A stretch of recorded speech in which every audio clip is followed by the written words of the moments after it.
প্রিয় শিক্ষার্থীবৃন্দ, আজকের এই অনলাইন ক্লাসে তোমাদেরকে আমি স্বাগত জানাচ্ছি। তোমরা আজকে আমার এই ক্লাসে উপস্থিত আছো, এই জন্য তোমাদেরকে আমি প্রথমে ধন্যবাদ দিই। তো আমাদের এই করোনাকালীন আমরা যে অনলাইন ক্লাসগুলো নিচ্ছি, সেই ক্লাসগুলোর ধারাবাহিকতা আমি তোমাদের বিশেষ করে সমাজবিজ্ঞান ও দর্শন এই কোর্সের বাংলা তৃতীয় বর্ষের শিক্ষার্থীদের একটা অন্যতম কোর্স। তো এই কোর্সের তোমাদের যে কোর্সের যেটা কোড হলো 3008। তো এই কোর্সে আমি কিছু ক্লাস তোমাদের আগে নিয়েছি। তো আমরা আরো কয়েকটি ক্লাস নিয়ে আমরা আমাদের এই কোর্স, বিশেষ করে আমার যে অংশ আমি পড়াচ্ছি দর্শন ফিলোসফি, তো এটা আমার হয়তো শেষ হয়ে আসবে। তো তোমরা আমার এই ক্লাসগুলো রিপিট করবা, বারবার দেখবা এবং তোমাদের পরীক্ষায় হয়তো এই সামনে আসলে বা এই বিষয়ে তোমাদের এই বিশেষ করে ফিলোসফি এই অংশগুলো তোমাদের একটা আয়ত্তে আসবে বলে আমি আশা করছি। তো করোনাকালীন সময়ে তোমরা যে যেখানে আছো, সর্বাবস্থায় সবাই নিজেকে এই করোনার যে বিধিগুলো আছে সেগুলো যথাযথভাবে পালন করে সেভাবে জীবনযাপন করার চেষ্টা করবে। তো আমরা আমাদের আজকের মূল ক্লাসে চলে আসি। আমরা আমাদের আজকের এই ক্লাসে আমরা যে দর্শনের যে ধারাসমূহ, সেখানে আমরা গত ক্লাসে আমরা তোমাদের ভাববাদ এই বিষয়টি আলোচনা করেছি। তো আজকে আমরা আলোচনা করব হলো বাস্তববাদ বা রিয়েলিজম এবং প্র্যাগমেটিজম।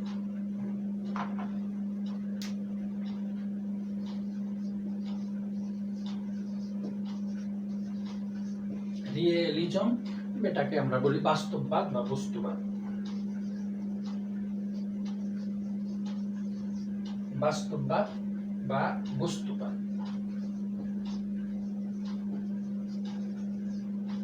আর আরেকটি আমাদের আলোচনার বিষয় সেটা হলো প্র্যাগমেটিজম।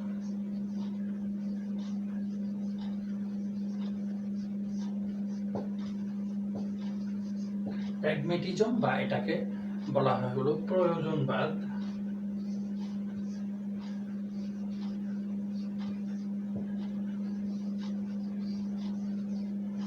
প্রয়োজনবাদ বা প্রয়োগবাদ।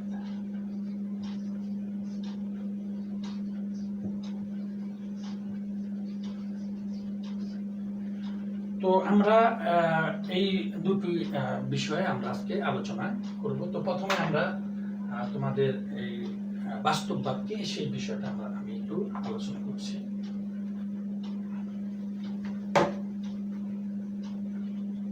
প্র্যাগমেটিজম বা বাস্তববাদ। এখন আমরা পূর্বের ক্লাসে আমরা দেখেছি যে সেখানে আমরা ভাববাদ পড়েছি। সেখানে আমরা ভাববাদ আর ভাববাদের যে বিষয়টা তোমাদেরকে বলেছি যে কোনো বিষয় বা বস্তু জ্ঞানের বা মনের বা চেতনার উপরে নির্ভরশীল। এই মতবাদের নামটাই হলো ভাববাদ। এখন বস্তুকে যদি অস্তিত্বশীল যদি হতে হয়, তখন তাকে কি করতে হয়?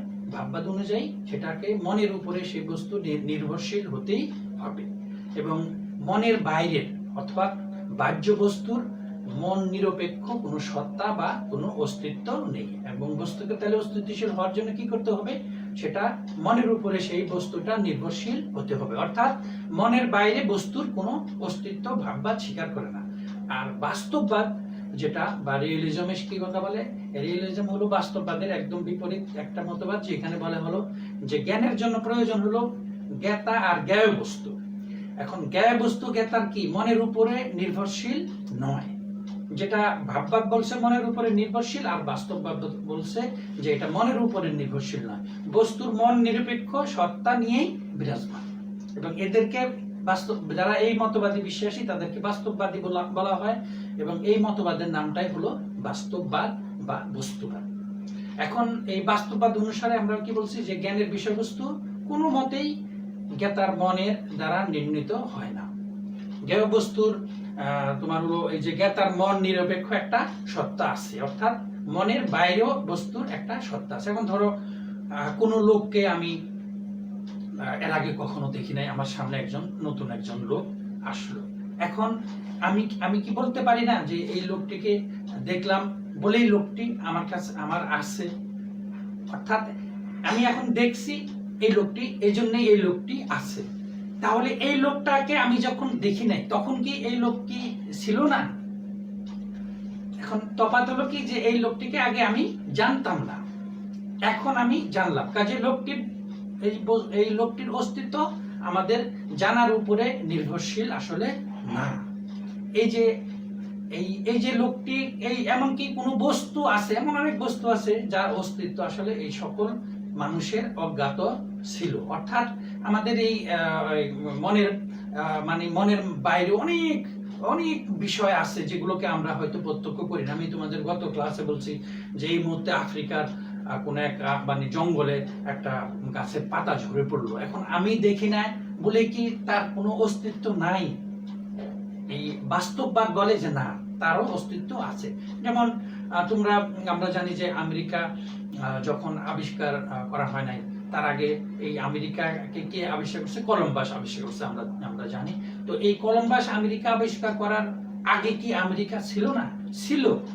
সুতরাং এই যে থাকাটা, অর্থাৎ আমাদের মনের বাইরে বস্তুর যে থাকাটা, সেটাই হলো এই বাস্তববাদের হলো মূল বিষয়। তো যাই হোক, আমরা বাস্তববাদের একটা প্রাইমারি বা একটা প্রাথমিক একটা ধারণা পেলাম। আমরা এখন এই বাস্তববাদের প্রকারভেদ নিয়ে আমরা একটু আলোচনা করব। এই বাস্তববাদকে আমরা 4টি ভাগে ভাগ করতে পারি। একটা হলো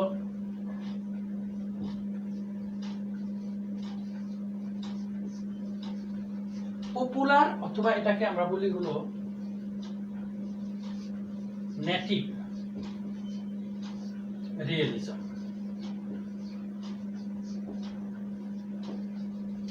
পপুলার বা নেটিভ রিয়েলিজম, এটাকে বাংলায় যেটা বলা হয় যে লৈকিক বা সরল বাস্তববাদ।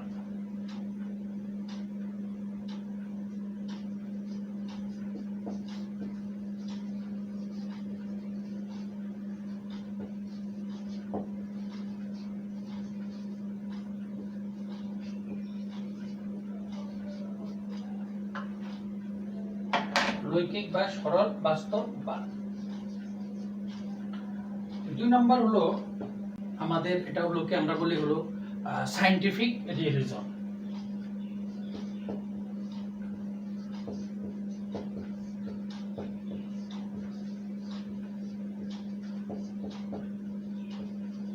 সায়েন্টিফিক রিয়েলিজম বা এটাকে আমরা বলি বৈজ্ঞানিক বাস্তববাদ।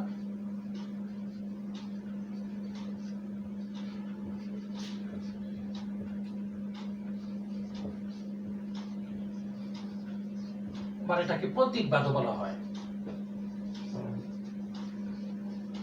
বৈজ্ঞানিক বাস্তববাদ বা প্রতীকবাদ। আরেকটা হলো তোমার নব্য বাস্তববাদ বা নিউ রিয়েলিজম।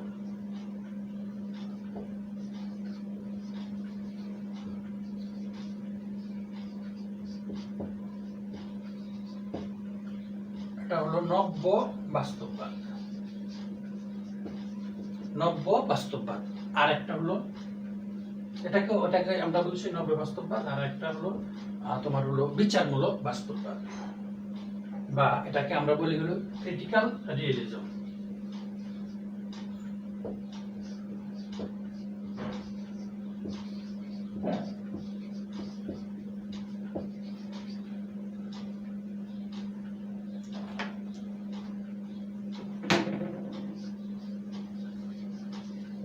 বিচারমূলক বাস্তববাদ। তো আমরা এই 4 প্রকারের বাস্তববাদকে আমরা পাই। প্রথম হলো কি পপুলার বা ন্যারেটিভ রিয়েলিজম, বা এটাকে বলা হয় লৈকিক বা সরল বাস্তববাদ। আর একটা হলো সায়েন্টিফিক রিয়েলিজম, বৈজ্ঞানিক বাস্তববাদ বা প্রতীকবাদ। আর একটা হলো নিউ রিয়েলিজম বা নব্য বাস্তববাদ। আর একটা হলো ক্রিটিক্যাল রিয়েলিজম বা তোমার হলো বিচারমূলক বাস্তববাদ। তো এই 4 প্রকার বাস্তববাদ আমরা এখন আলোচনা করব। প্রথমে আমরা দেখব হলো পপুলার বা লৈকিক বাস্তববাদটা কি।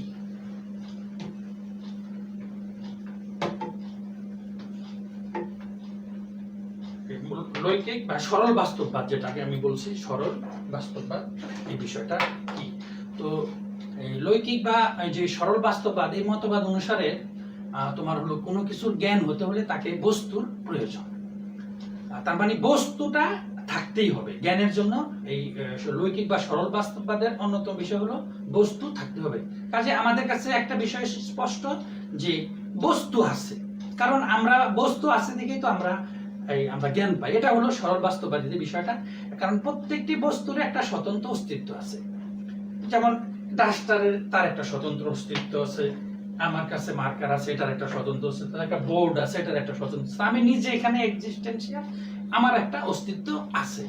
এই যে আমাদের কমন সেন্স দিয়ে বা আমাদের একটা সাধারণ সেন্স দিয়ে যে আমরা বুঝি যে সব বস্তুই মনের ধারণাগুলোর একটা প্রতিলিপি, অর্থাৎ সবগুলোর এটা এই বস্তুটার আমার একটা ধারণা আছে, এটার একটা প্রতিলিপি বস্তুর।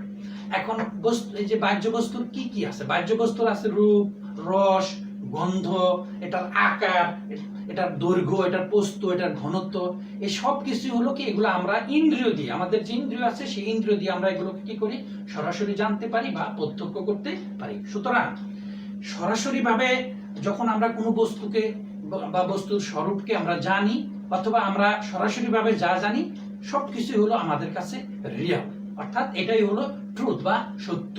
সুতরাং এই যে এই বিষয়টা, এটা যেহেতু সরাসরি ভাবে আমি যে বিষয় যে জ্ঞান লাভ করা দরকার সেই বিষয় আমি জানি, আমি এটা দেখি, সুতরাং সব মানুষের কাছে এই বিষয়টা, সবার কাছে এই বিষয়টা সহজবোধ্য হয়ে চলে আসে। এই জন্য এই মতবাদের নাম হলো সরল বা লৈকিক বাস্তববাদ বলা হয় এই মতবাদকে, কারণ সবার কাছে এই বিষয়টা স্পষ্ট যে সবকিছুর এক্সিস্টেন্স, যেহেতু আমার ইন্দ্রিয় দ্বারা এই জিনিসগুলো প্রত্যক্ষিত হয়, সুতরাং এই জ্ঞানটা আমার হয় এবং এই বস্তুটা তখন আসে এবং এটা সত্য হয়।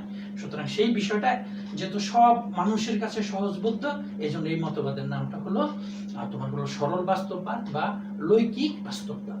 তো এই মতবাদের আমরা যেটাকে একটা অ্যাকুরেট বা যথাযথ একটা মতবাদ এটাকে আমরা বলতে পারি না, এর কিছু সমালোচনা আছে।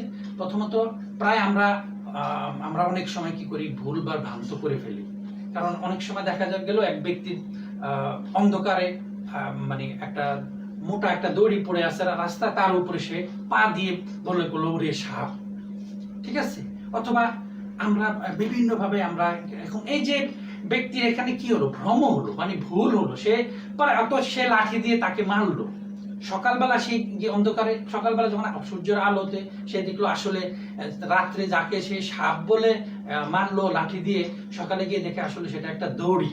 তাহলে এখানে কি হলো যে সরাসরি ভাবে আমি দেখা সত্ত্বেও সেটা আমার কাছে কি হলো ভ্রান্ত হয়ে গেল। সুতরাং এই ক্ষেত্রে সরল বাস্তববাদ কি হয় অনেক সময় আমাদের কাছে ভ্রান্ত হিসাবে আসে। তাছাড়া বস্তুর সমস্ত গুণই বস্তুগত নয়, কারণ বস্তুর যে রূপ, রস, গন্ধ এটা আসলে ব্যক্তিভেদে ভিন্ন হয়। তাছাড়া এই মতবাদ অনুসারে কোনো বস্তুর জ্ঞান মানে সেই বস্তুকে জানা, কাজেই সেই বস্তু সকলের নিকট মানে একই ভাবে যে মানে সত্য হবে। এখন এই বিষয়টা অনেক সময় আমাদের কাছে একই রকম হয় না, কারণ একটা খাবার আমার কাছে আমার মনে আছে যে একটা আমার এটা অভিজ্ঞতা আর কি, যে একটা বাজারে একটা হকারকে তোমরা দেখছো যে যারা একটা মজলা সে মতন বসে তারা কি করে বিভিন্ন রকমের এই ঔষধ টষুধ নানা রকমের জিনিস বিক্রি করে। তো ওখানে একজন হকারের হাতে একটা বোতল আছে এবং প্রত্যেকের এই মুখে এনে বলেন যে জিহ্বাটা বের করেন, তখন সে এক ফোঁটা ওখানে ওই ইয়াটা দিচ্ছে, দিয়ে বলতেছে দেখেন তো এটা কি কমলা লেবুর মতন কিনা, বলে হ্যাঁ হ্যাঁ। আরেকজনকে দিছে, বলে যেখান এটা আনারসের মতো কিনা, সেও বলে যে হ্যাঁ হ্যাঁ এটা আনারসের মতো। আরেকজনের জিহ্বা যখন দিল বলে যে এটা আপনার এই আমরা যে মানে খাই আঙ্গুর খাই, এটা আঙ্গুরের মতো কিনা, বলে যে হ্যাঁ হ্যাঁ। অর্থাৎ একই জিনিস কি হলো এক এক জনের কাছে এক এক ভাবে প্রতিভাত হলো।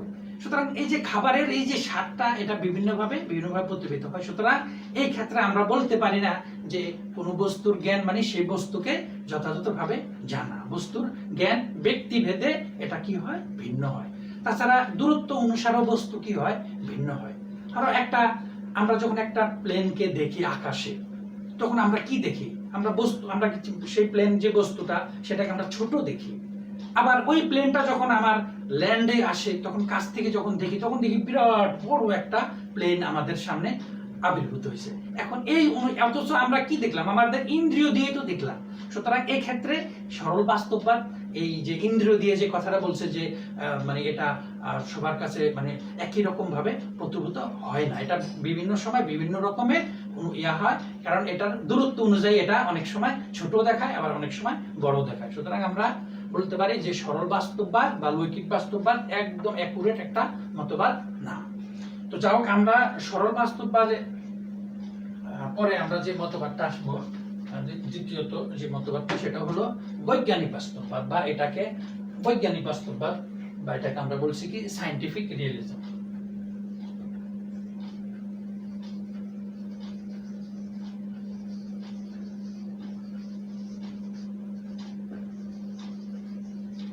বৈজ্ঞানিক বাস্তববাদ বা প্রতীকবাদ বলি আমরা, বলছি যেটাকে প্রতীকবাদও বলা হয়,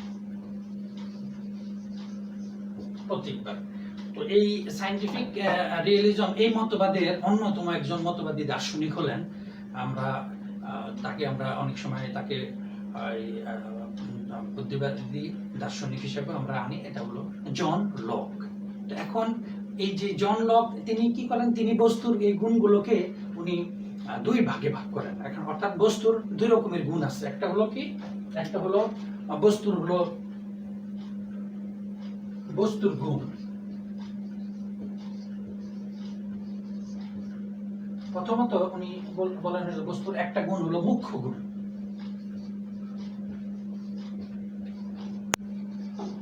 মুখ্য গুণ, আর আরেকটা হলো কি গৌণ গুণ।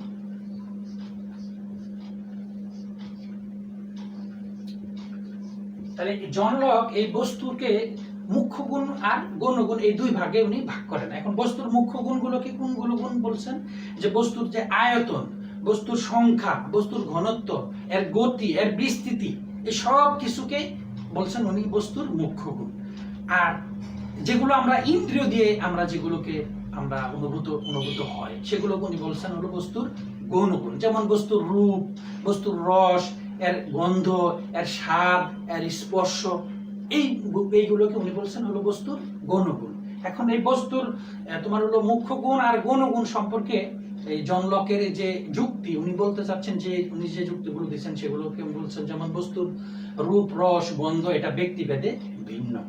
এই গুণগুলো কি, এটা মন বহির্ভূত নয়, ব্যক্তিগত, অর্থাৎ এগুলো ব্যক্তির কতগুলো ধারণা বা সংবেদন। কিন্তু বস্তুর মুখ্য গুণ, বস্তুর ঘনত্ব, আয়তন, সংখ্যা, বিস্তৃতি সবার কাছে আসলে কি সেটা একই রকম।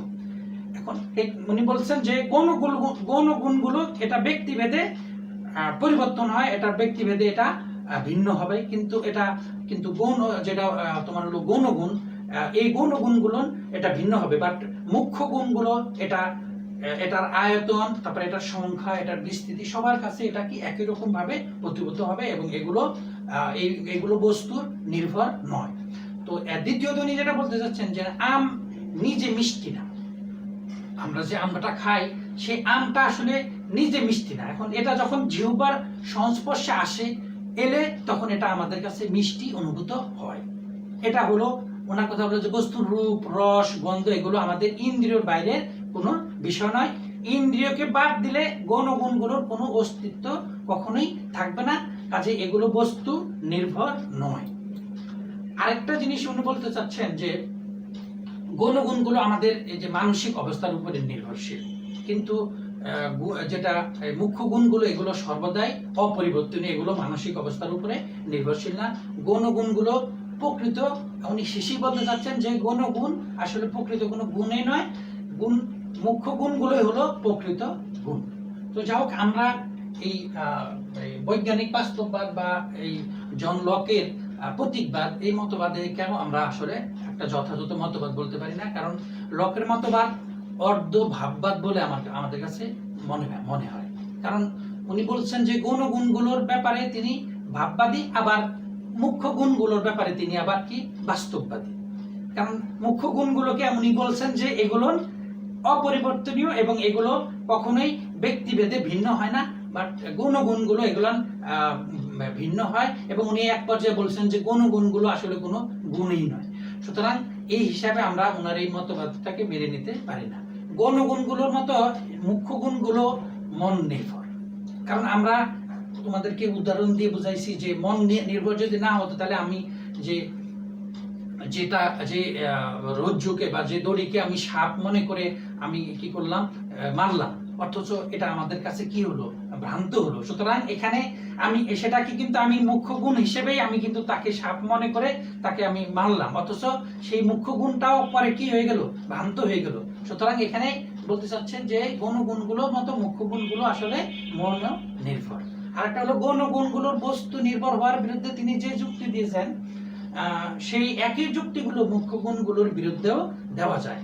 কারণ আমরা নিজেরাই আমরাই দেখলাম যে উনি গণগুণগুলোকে বলছেন যে এগুলা মানে বস্তু এগুলা মানসিক অবস্থার উপরে নির্ভর করে না, এটার একটা রিয়েলিটি আছে। অথচ আমরা দেখি কি, যে আমরা দেখি যে বস্তুর মুখ্য গুণ কোনো সময় আমাদের কাছে, যেমন আমি একটা জাহাজ দূর থেকে আসতে দেখলাম, এখন এই জাহাজটাকে আমার দূরে আমার কাছে মনে হলো কি ছোট্ট একটা নৌকার মতো, বা কাছে যখন আসলো, অথচ যখন সে দূরে ছিল ওই সময়ও সে মুখ্য গুণ ছিল, আবার যখন সে কাছে আসলো তখন আমি যখন তাকে বড় দেখলাম তখনও। সুতরাং এই জায়গাটায় আমরা দেখি যে যেখানে লোক গুণগুলোকেও মুখ্য গুণগুলোকে উনি অ্যাকুরেট গুণ বা যথাযথ গুণ হিসাবে বা প্রকৃত গুণ হিসাবে দেখছেন, আমরা দেখি যে ওই ওনার মুখ্য গুণগুলো আসলে গুণগুলোর মতোই। সুতরাং এই মতবাদটাকে আমরা একটা যথার্থ মতবাদ হিসাবে মেনে নিতে পারি না।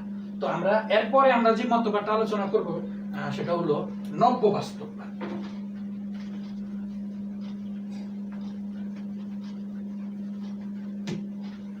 নিউ রিয়েলিজম বা নব্য বাস্তববাদ।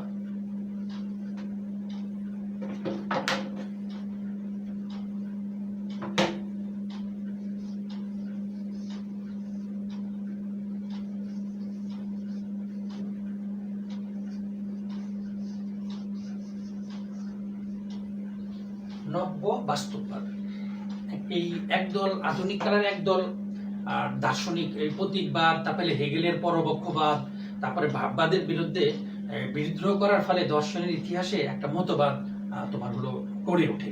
এই মতবাদটার নামই হলো নব্য বাস্তববাদ। অর্থাৎ নব্য শব্দের অর্থের মধ্যে হলো যে বাস্তববাদটা আছে, বাট এটাকে নতুন ভাবে এটাকে আবার কিছু দার্শনিক এটাকে নিয়ে আসতেন, সেটাকেই বলা হয় হলো নব্য বাস্তববাদ। যেমন আমেরিকান দার্শনিক হোল্ট, তারপরে তোমার হলো মার্ভিন, তারপরে মন্টেগু, তারপরে পেরি, এবং ব্রিটিশ দার্শনিক জিই মুর, তারপরে বার্টন রাসেল, তারপরে আলেকজান্ডার, নানা দিক থেকে তারা এই মতবাদের তারা কি মানে সমর্থক বা এই মতবাদটাকে তারা দিয়েছেন। এই মতবাদের হলো তারা অন্যতম দার্শনিক। এখন এই লৈকিক বাস্তববাদের সাথে এই মতবাদের কি আছে, কিছুটা তোমার হলো মিল আছে। এই নব্য বাস্তববাদীরা সাক্ষাৎ বাস্তববাদে বিশ্বাসী। আমি তোমাদেরকে বার্টন রাসেলের কথাটা একটু বলি যে উনি আধুনিক কালের আমাদের একদম রিসেন্ট মানে একজন দার্শনিকের মধ্যে চলে আসছেন। তো ওই বার্টন রাসেল উনি কিন্তু মানে এমন বাস্তববাদী দার্শনিক ছিলেন যে উনি তোমার হলো যে আমি বস্তুকে আমি হয়তো দেখতেছি, কিন্তু আমার ইন্দ্রিয় দিয়ে দেখি আমি সবকিছু করি, বাট উনি বলতেছেন এটাকে উনি আমার সামনে হয়তো একটা তোমার টেবিল আছে, এই টেবিলটাকে উনি যতক্ষণ পর্যন্ত হাত দিয়ে স্পর্শ করে এটা দৈর্ঘ্য প্রস্থ এটার পাটা সবকিছু দেখে তারপরে উনি বলবেন যে হ্যাঁ এটা হলো একটা টেবিল, অথচ আমি ইন্দ্রিয় দিয়ে কিন্তু সেটা প্রত্যক্ষ করতেছি। সুতরাং এরকম, আর সেটা যদি না দেখি, সুতরাং তাকে উনি আবার স্বীকার করে নেন না। সুতরাং এই জায়গায় এটা আমি বার্টন রাসেলের মতবাদটা বলছি। তো এই নব্য বাস্তববাদীরা হলো সাক্ষাৎ বাস্তববাদে বিশ্বাসী, তারা সরাসরি প্রত্যক্ষণে বিশ্বাসী। তারা ডেকার্ট এবং লকের প্রত্যক্ষণকে তারা অস্বীকার করেন, এবং তারা জ্ঞানের দ্বৈতবাদও তারা স্বীকার করেন না। তাছাড়া এই যে বহির্জগতের যে বস্তু সময়ের সত্তা যে মন নির্ভর নয়, জ্ঞান এবং জ্ঞেয় বস্তুর একটা সম্পর্ক আছে, এই বিষয়ে তারা ধারণা দেন। তাছাড়া নব্যবাস্তবদের কি ভ্রম, তারপর প্রমোদ, তারপর স্বপ্ন, তারপরে যে অধ্যাস, তারপর অমূল প্রত্যক্ষণ প্রভৃতিকে মন নির্ভর বলে তারা মনে করেন, এবং এগুলোর অসত্য হলো এদের মন নিরপেক্ষ একটা সত্তা আছে, এই বিষয়টাকে তারা আবার মেনে নেন। নব্যবাস্তববাদীরা একক জগতে নয়, তারা প্রয়োগবাদীদের মতো তারা কি করে, বহু জগতে বিশ্বাসী। আমরা প্রয়োগবাদী মতবাদ আমরা পরে আলোচনা করবো। নব্য বাস্তববাদীরা এই প্রয়োগবাদীদের মতো বহু জগতে বিশ্বাসী। এবং নব্যবাদীদের মতে আরেকটা বিষয় হলো যে এই জগতে কোনো পরবক্ষ বা পরমাত্মার অর্থাৎ তারা সৃষ্টিকর্তার যে এক্সিস্টেন্সি এই পরবক্ষ বা পরমাত্মার এটা প্রকাশ না, এটাকে তারা মেনে স্বীকার করেন। এবং এই মতবাদ বিচার এবং বিশ্লেষণবাদী একটা মতবাদ, অর্থাৎ সবকিছুকে বিচার বিশ্লেষণ করে যেটা রিয়েলিটি আছে সেই বিষয়টাকে তারা শুধু মেনে নেন, যেটার কোনো বৈজ্ঞানিক কোনো ভিত্তি নাই বা যেটার কোনোকে বিচার বিশ্লেষণের মাধ্যমে যুক্তির মাধ্যমে যেটা পাওয়া যায় না সেই বিষয়টাকে তারা স্বীকার করেন না। সুতরাং এটা হলো নব্য বাস্তববাদী দার্শনিকদের মতবাদ। এই মতবাদেও আমরা দেখি যে এটাও নানাভাবে এটা সমালোচিত। যেমন নব্য বাস্তববাদী আসলে ভাববাদের বিরুদ্ধে বিদ্রোহ করতে গিয়ে শেষ পর্যন্ত তারা কি করছে, লৌকিক বা সরল বাস্তববাদের দিকে চলে আসে। আমি বলছি যে নব্য বাস্তববাদ অনেকটা সরল বাস্তববাদীদের মতো, সুতরাং সরল বাস্তববাদীদের মতো এই মতবাদ অনেকটা অস্পষ্ট মতবাদ। আরেকটা বিষয় হলো যে নব্য বাস্তববাদীরা তোমার যে বস্তুর যে স্বরূপ ব্যাখ্যা করেছেন সেই স্বরূপ ব্যাখ্যা করতে গিয়ে আসলে একে মানসিকও নয়, আবার তারা বলতে চাচ্ছেন যে বস্তুর যে স্বরূপটা এটা মানসিকও না, আবার এটা জাগতিকও না, এগুলোর মাঝামাঝি একটা পদার্থ বলে তারা মনে করেন। এখন এরূপ কোনো পদার্থ জগতে আছে কিনা সেটা একটা প্রশ্ন থেকে যায়, এবং এর কোনো সুস্পষ্ট নব্য বাস্তববাদীরা আসলে দিতে পারে না। নব্য বাস্তববাদীদের আরেকটা হলো নব্য বাস্তববাদীরা এই ভ্রান্ত জ্ঞানকে যথার্থভাবে ব্যাখ্যা করতে পারে না। যেমন স্বপ্ন, তারপরে ভুল এবং আমূল প্রত্যক্ষণের বাস্তব অস্তিত্ব স্বীকার করা চলে না, এগুলোর অস্তিত্ব মনের বাইরের জগতে দেখা যায় না, অর্থাৎ মনের বাইরের জগতে এই বিষয়গুলো প্রতিভাত হয় না। সুতরাং আমরা এই নব্য বাস্তববাদীদের এই মতবাদটাকে এই জন্য আমরা এটাকে যথার্থ মতবাদ বলতে পারি না। তো সবশেষ আমাদের যে মতবাদটা সেটা হলো বিচারমূলক মতবাদ।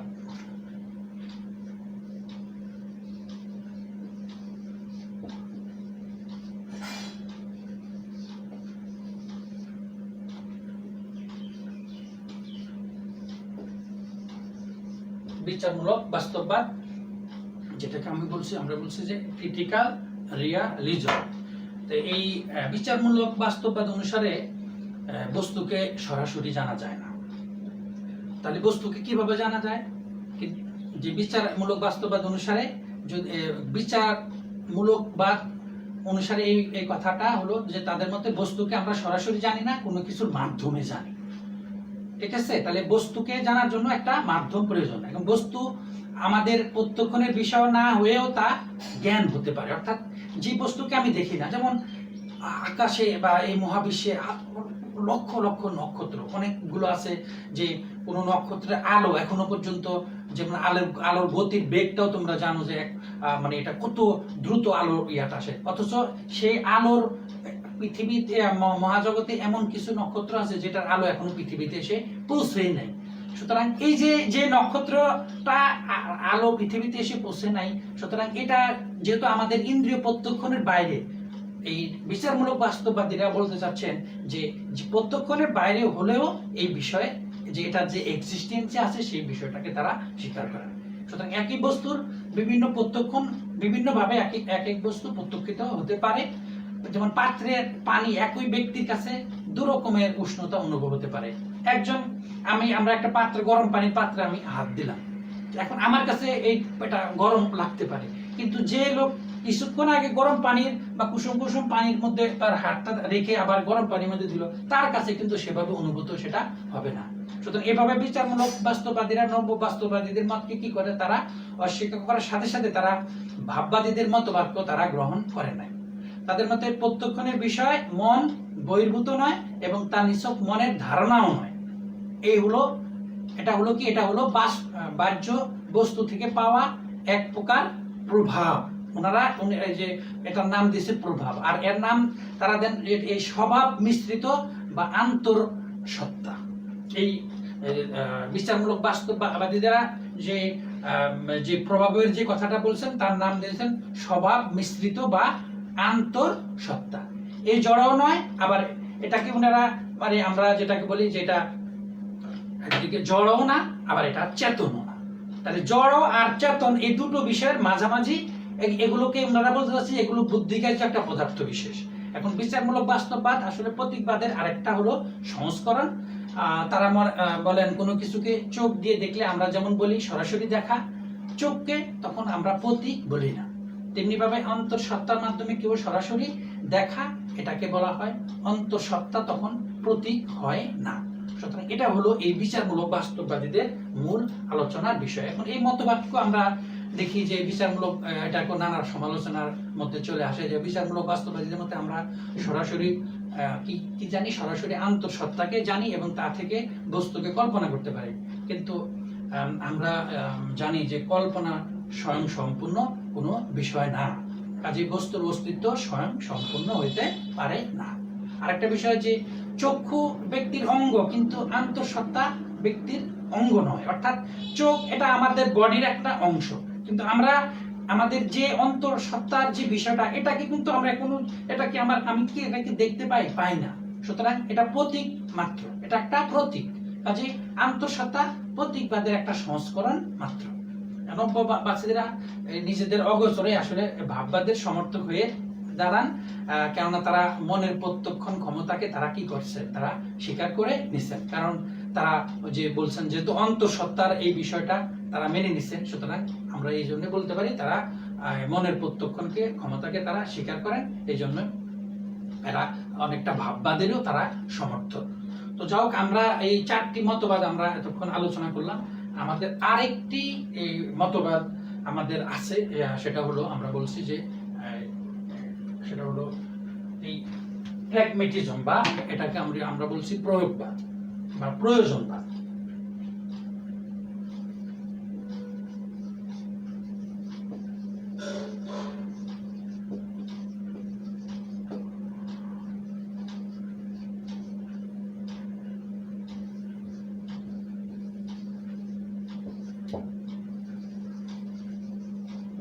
প্রয়োজনবাদ বা প্রয়োগবাদ।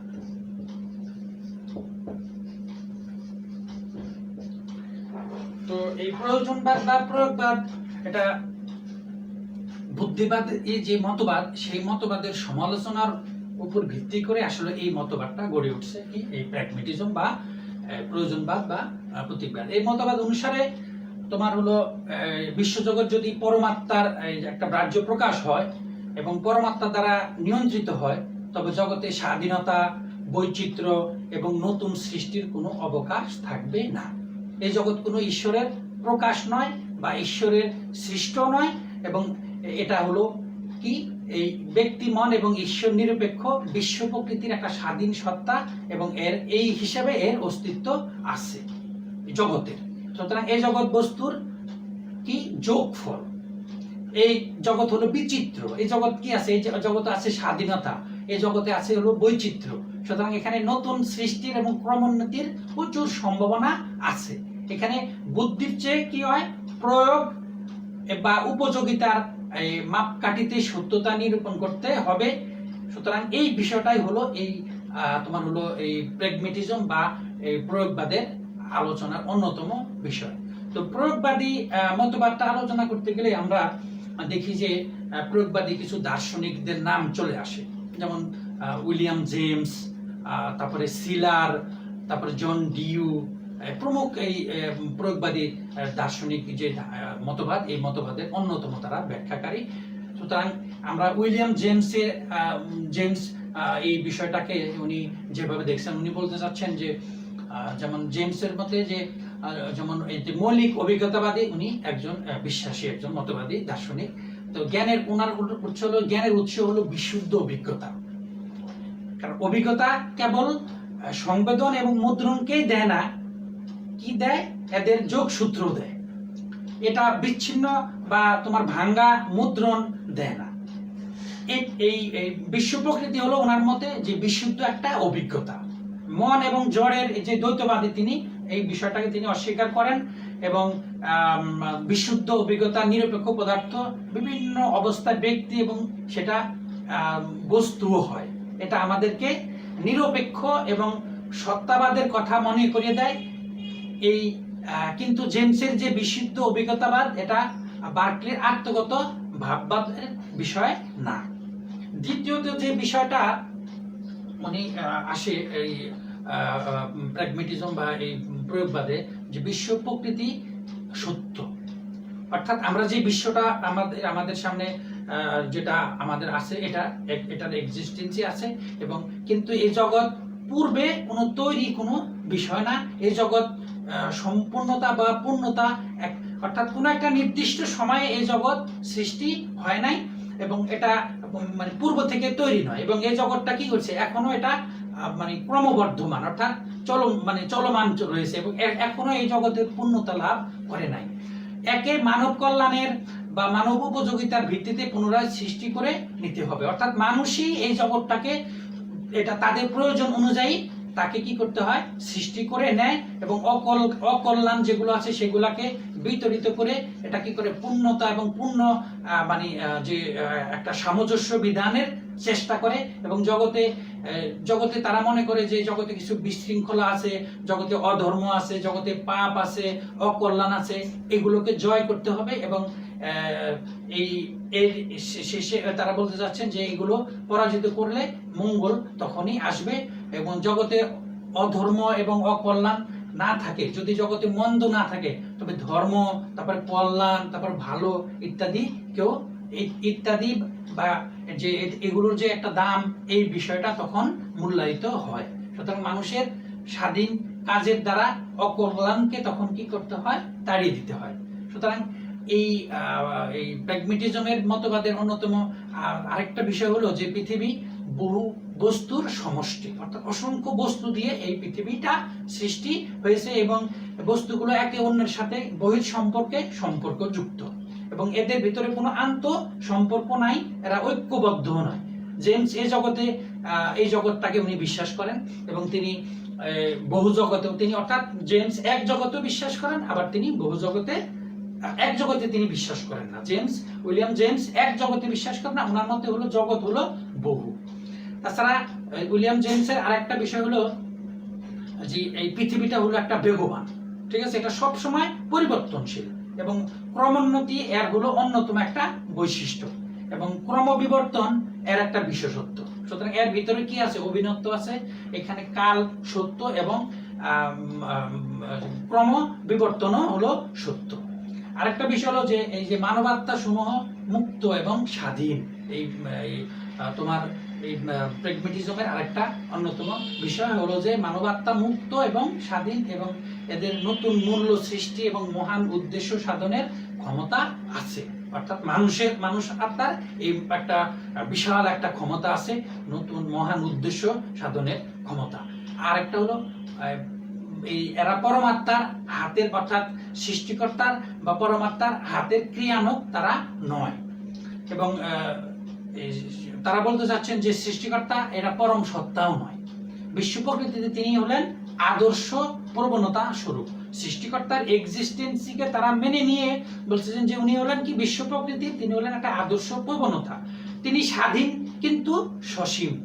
সৃষ্টিকর্তাকে এই প্র্যাগমেটিজমে সসীম হিসাবে নিয়ে আসছে, সসীম মন এবং জগৎ দ্বারা তিনি সীমাবদ্ধ, তিনি আমাদের সাহায্যকারী সাথী মাত্র। এই বিষয়টাই বলতে চাচ্ছেন হলো উইলিয়াম জেমস, এবং প্রয়োগবাদী মতবাদের বিষয়। তো আমরা প্রয়োগবাদকেও আমরা একটা যথার্থ মতবাদ হিসাবে নিতে পারি না, কারণ পৃথিবীর চলমান প্রকৃতি, তারপর মানব ইচ্ছা, স্বাধীনতা, মনের সৃষ্টি, ধর্মিতা, অকল্যাণের অস্তিত্ব এবং মানব চেষ্টার যে অকল্যাণের জয় ইত্যাদি প্রয়োগবাদের কিছু ভালো দিক, এটাকে আমরা মেনে নেই। বাট এই যে দেশ পরিবর্তন, তারপর অভিন্নতা, তারপরে বিবর্তন ইত্যাদি সত্য, এরা কেবল আভাস নয়। এগুলাকে তারা যেহেতু বলছেন আভাস, এটা আভাস না, কিন্তু বহু পৃথিবীবাদ বা মৌলিক অভিজ্ঞতাবাদ, এই যে বিশ্বাসের ইচ্ছাই বিশ্বাসের কারণ, ভোগের দ্বারা চিন্তার নিয়ন্ত্রণ, উপযোগিতার ভিত্তিতে সত্যাসত্য নির্ণয়, সসীম ঈশ্বরের যে ধারণা ইত্যাদি প্রয়োগবাদের যুক্তিযুক্ত দিক না। যে পৃথিবী হলো কতগুলো বস্তুর আন্তঃসম্পর্কের সত্যের ঐক্য মাত্র, জগৎ বহু না, জগৎ হলো, তারা বলতে চাচ্ছেন যে প্র্যাগমেটিজমে যে জগৎ হলো বহু, কিন্তু জগৎ আসলে বহু না। যদি অভিজ্ঞতা কেবল বিশেষ সত্য দিতে পারে, অভিজ্ঞতা সামান্য এবং নিশ্চয়াত্মক সত্য কখনোই দিতে পারে না। এবং এই বিশ্বাসের ইচ্ছা, বিশ্বাসের সৃষ্টি করলেও এই বিশ্বাসের বৈধতা সম্পর্কে কোনো নিশ্চয়তা কখনো দিতে পারে না। বিশ্বাসের প্রয়োজন কি? বিশ্বাসের প্রয়োজন হলো মানব জীবন থাকতে পারে, কিন্তু তাদের উপযোগিতা, তাদের বৈধতা নির্ণয় করে না। চিন্তা, আমরা যেটাকে বলি, চিন্তা হলো ভোগের দ্বারা প্রভাবিত হতে পারে, কিন্তু এই প্রভাব তাদের সত্যাসত্য কখনোই নির্ণয় করতে পারে না। যে সসীম, যে প্রয়োগবাদী যে সসীম ঈশ্বরের ধারণা বা ঈশ্বরের মহান শক্তিকে তারা কি করে, খাটো করে দেখে। তো আমরা দেখি যে এই প্রয়োগবাদী যে এই মতবাদটা, এটা আসলে এই সমালোচনার ঊর্ধ্বে না, এটাও একটা এটাকে একটা যথার্থ মতবাদ, সেই বিষয়ও আমরা এটাকে মেনে নিতে পারি না। তো যাই হোক, আমরা এই আজকের এই আলোচনায় আমরা দুটো বিষয় আলোচনা করলাম। একটা হলো কি বাস্তববাদ বা নিউ বাস্তববাদ, এবং আরেকটা হলো তোমার হলো প্রয়োগবাদ বা প্রয়োজনবাদ। তো আশা করি তোমরা এই ক্লাসে তারা উপকৃত হবা এবং ক্লাসগুলো রিপিট করে আবার দেখবা। তো তোমাদের কোনো কোশ্চেন থাকলে তোমরা আমাদেরকে জানাবা, তোমাদের সেই সমস্যা আবার সমাধান করার চেষ্টা করব। তো এই পর্যন্তই। সবাইকে আজকের এই ক্লাস মনোযোগ দিয়ে শোনার জন্য আবারও অভিনন্দন এবং শুভেচ্ছা জানিয়ে আজকের এই ক্লাস শেষ করছি। সবাই ভালো থাকো। আল্লাহ হাফেজ।